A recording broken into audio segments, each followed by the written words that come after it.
So I wanted to share some symptoms of a bad alternator that I had on my E30. There was a couple days that got pretty cold. It was actually freezing temperatures, and my car started up just fine, so I wanted to drive it anyways.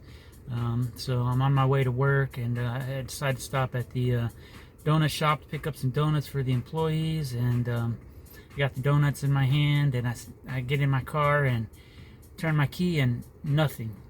No response when I turned my key. These lights were on just like it was supposed to be. So I had lights on my dash, but no response to the car when I tried to start it.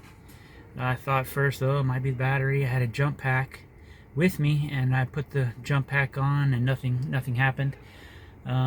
No response, and I'm kind of boggled. I'm like, there's plenty of power in the battery, so it must be the starter. So I opened up the hood, and I slammed my hood shut, and that shook it up just enough to get my alternator to work. I came in and turned the key, and it started. Some other symptoms that I've been having is my ambient air temperature sensor. It goes on this little OBC reader right here.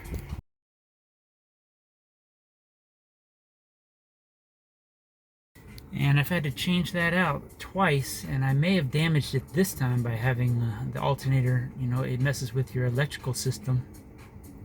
And another symptom I had was the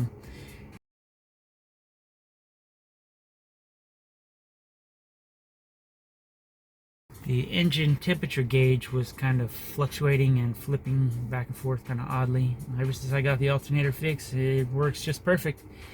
And the third symptom I had was this onboard computer system here. Of course, it's got the brake light on now, and when you hit the brake pedal, it goes away. But I had the coolant light come on. And I also had another light. Which one was it? Rear lights. And even though the rear lights work, I guess because the power fluctuations made it go off.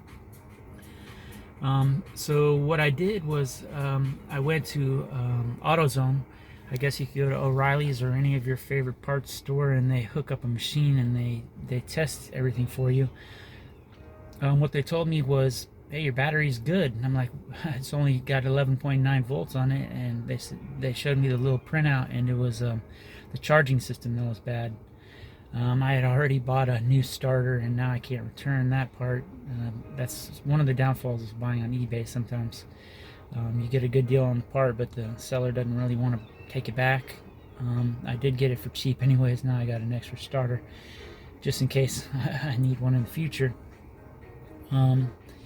Yeah, so those were the symptoms of the alternator going out. I did drop it off to the shop right away because I can't change the alternator. I'm not getting into the belts and stuff like that on this car.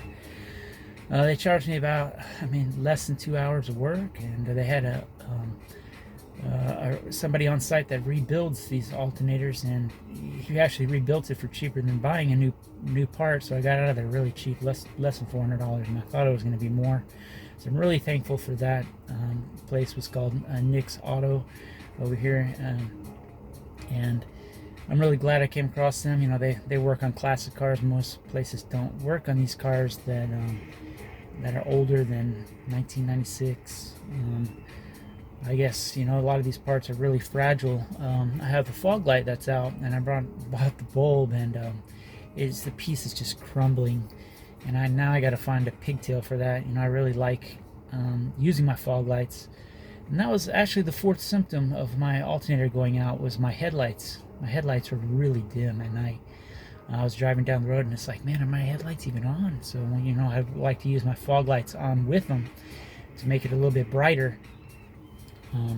Yeah, so before you buy any parts or commit to any work, definitely just stop by O'Reilly's or one of these AutoZones and have them hook up the little machine where they could test it and tell you exactly what's wrong. But yeah, everything on my car seems to be running a lot better now with the alternator fixed, and